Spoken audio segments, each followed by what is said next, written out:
E aí galera, aqui é a Gabi du Les Brésiliens et aujourd'hui on est dans la deuxième vidéo d'une petite série de vidéos qu'on est en train de faire pour vous aider à apprendre à gagner de temps et aller plus vite dans ton apprentissage. Je t'avais dit qu'on allait rentrer, qu'on allait voir plus en détail les points et là aujourd'hui dans cette vidéo on va parler de pourquoi c'est fixer des horaires, comment les faire et pourquoi c'est important de fixer des créneaux horaires pour apprendre les portugais, peu importe la méthode que tu utilises.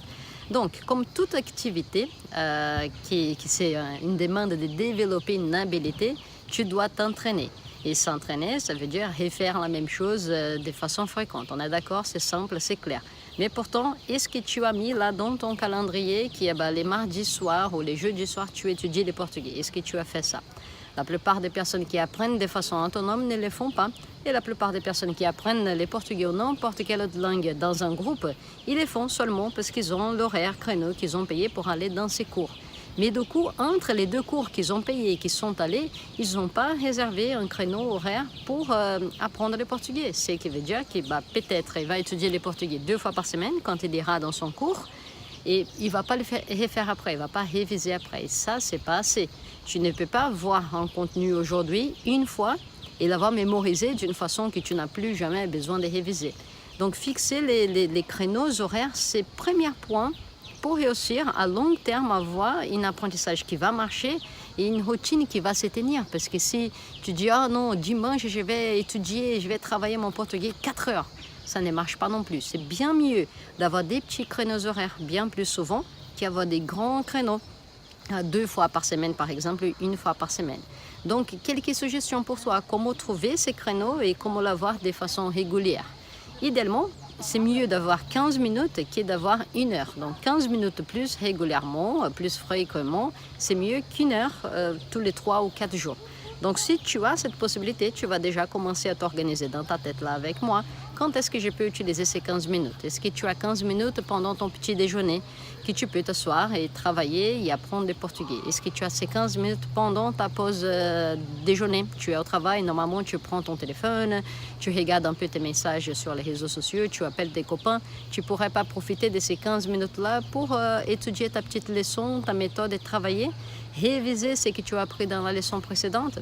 Ça, c'est une bonne façon de le faire. Donc, regarde dans ta routine où est-ce que tu aurais 15 minutes que tu peux mettre et que tu peux garder. Ça, c'est le premier point. Ensuite, si tu as un peu plus de temps, c'est toujours mieux. 15, c'est le minimum. Hein. Moins que 15, c'est juste pas possible. Si tu peux faire peut-être 30 minutes, ça, ce serait parfait. 30 minutes, 4 fois par semaine, pourquoi pas? Et d'une façon qui te donne plaisir. Il ne faut pas que tu te dises, oh, les jeudis soirs, je vais étudier le portugais à 19h30 et je n'ai pas envie. Il ne faut pas qu'il y ait ces points-là. Il faut que tu aies envie de les faire. Et normalement, si tu as une méthode qui marche bien, ça devait marcher. C'est comme faire du sport, un sport que tu aimes bien. Quand ça arrive les créneaux horaires où tu vas au gym, à la salle de sport, je ne sais pas, tu y vas avec plaisir. Ça peut arriver une fois de temps en temps que tu n'as pas envie, mais justement parce que tu as ces créneaux horaires, tu y vas. Et une fois que tu y es, tu es content. Une fois que tu rentres, tu es encore plus content que tu as fait ton sport. Donc avec l'idée des créneaux d'horaire pour apprendre le portugais, ça va faire la même chose. La plupart du temps, tu vas avoir envie de les faire. Tu as séparé de temps pour les faire, donc tu n'es pas en train de courir. Et en plus, une fois ou l'autre, quand tu n'as pas envie, ça va te donner la petite motivation d'y aller et les faire quand même. Et après, tu vas être content parce que tu vas avoir des résultats. Tu vas te rappeler de ce que tu as appris ou révisé hier, avant-hier. Et ça se continue d'une façon bien plus agréable pour que tu trouves tes résultats et que tu commences à parler. Donc voilà, ça c'était une idée générale, maintenant plus spécifique de comment trouver les créneaux d'horaire pour apprendre.